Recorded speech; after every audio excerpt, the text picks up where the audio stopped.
हे बावडी आमची 70 फूट खोल आहे आणि आता पूर्ण भरले। आज कशी भरती ती पाणी ओरिजिनल पाणी।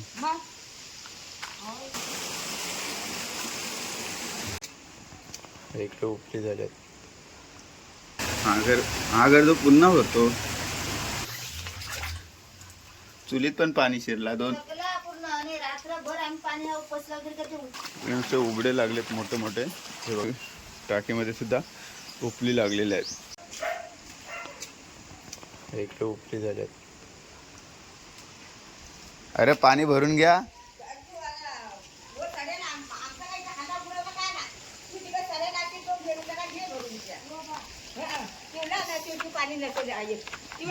आज कशी भरती ती पाणी ओरिजिनल पाणी। काय पडला ग फुटला? लादी लादी लादी। हो पाठवतो, प्रज्ञालाच पाठवतो। बावडी भरली की नाही?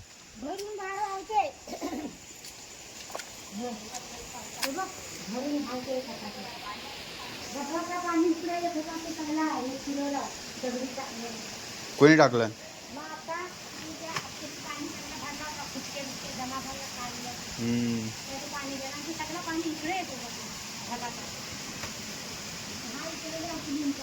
आपण सगळं उपलीचं पाणी आलं ना वालाला।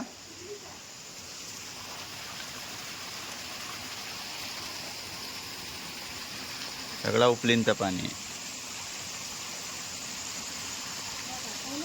तुमच्या घराला मस्त मोठ्या उपली लागतात। हो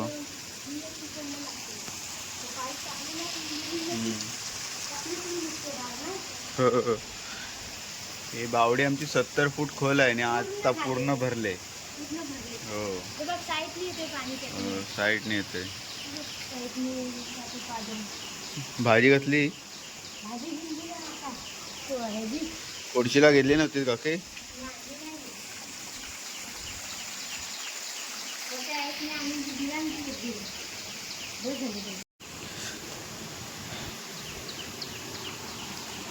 ते आमच्या माईचं घर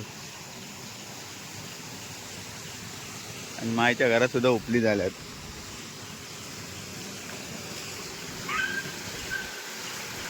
हे बघा सगळं उपलींचं पाणी उपलींचं पाणी।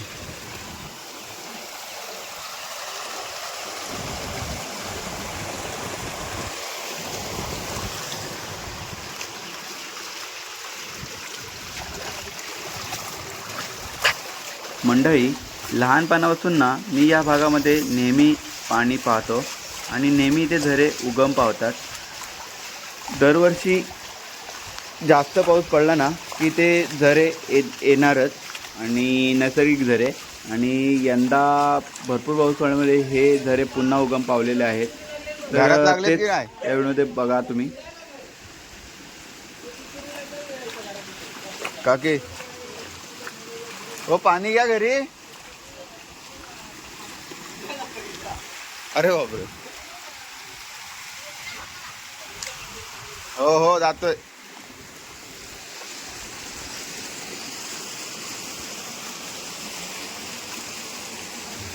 बडी भरली।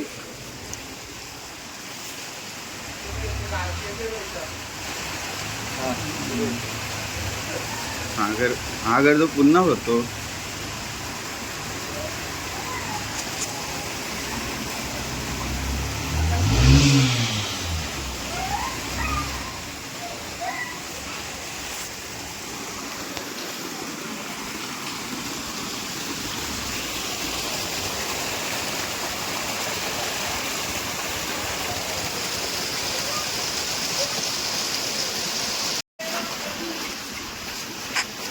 आमच्या वाडीत तसे असे ठराविक 3 भाग आहेत, म्हणजे 3 भागाचे पडलेले आहेत, पण सगळे एकत्र आहोत.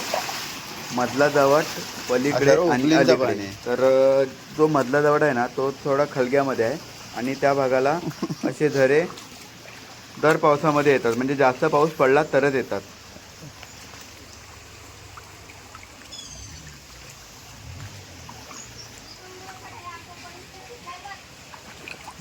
येऊ तिकडे येऊ तिकडे येऊ.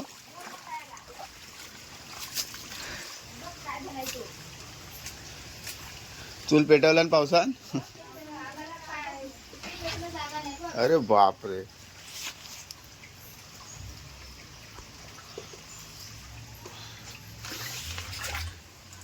चुलीत पण पाणी शिरला. दोन पूर्ण आणि रात्रभर आम्ही पाणी उपसला वगैरे करतो.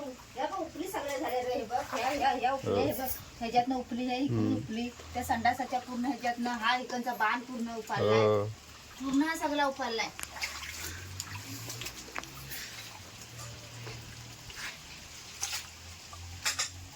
पाणी सरकतो काय. पावसा कमी आला असता म्हणजे पाणी कमी झालं असता. नशीब आता कमी आलाय पण. तरी पण तो हा अजून चालू आहे ना किती तो. याची टाकी बघ कशी भरली ती. पण हे पावसाळ्यात काय बांधलं तर त्याच्यानंतर काय करणार आहेत. हा नुसते उघडे लागलेत मोठे मोठे. हे बघा इकडे पाणी भरपूर आहे.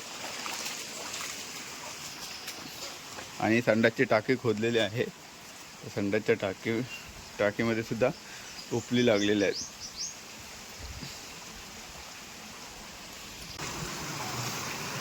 सगळा उपलींचा पाणी घराघरामध्ये.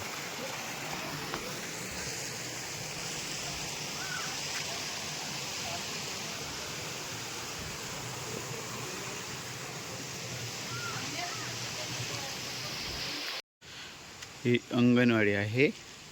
आणि अंगणवाडीच्या इकडे पलीकडे म्हणजे हा जो आता ओहळ बघितलात ना उपलींचा पाणी, त्या उपलींच्या पाण्याच्या इकडे या साईडला पलीकडे. आणि हा जो आहे जो उपली येतात तो सगळा मधला जावट आहे.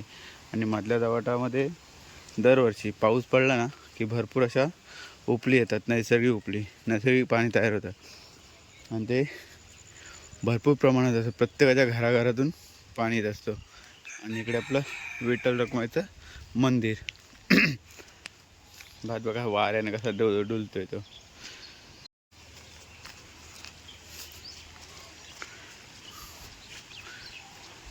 आता वाऱ्याने डुलत होता.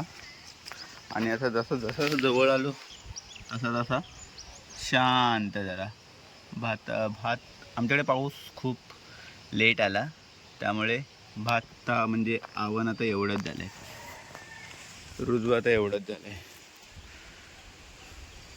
पाऊस सकाळपासून थोडासा शांत झाला आहे म्हणून. नाहीतर रात्री खूप तुफानी पाऊस होता. वादळ वाऱ्यासकट पाऊस होता. तेव्हा अजूनही वारा आहे, मध्ये मध्ये येतोय पण जोरात येतोय. मित्रांनो, तुमच्या गावातही असे नैसर्गिक झरे किंवा पावसामुळे बदललेली सुंदर दृश्य असतील तर कमेंटमध्ये नक्की सांगा. अशाच अस्सल कोकण दर्शनासाठी गाव माझं कोकण सोबत जोडलेले राहा. तुम्ही जर चॅनलवरती नवीन असाल तर सबस्क्राईब करायला विसरू नका. आणि आजची ही व्हिडिओ तुम्हाला कशी वाटली नक्की कमेंट करून सांगा. धन्यवाद. खत मारून आलो की काय मग जायला की लावणीला. वारा वगैरे काय सुटलाय तो. आपल्याकडे काय वाटत नाही. वरची घरनं काय वाटत असेल. आणि बायकोन मस्त गरमागरम मक्का दिलेला आहे बघा. अजून वाफा येतात त्याच्यामधून.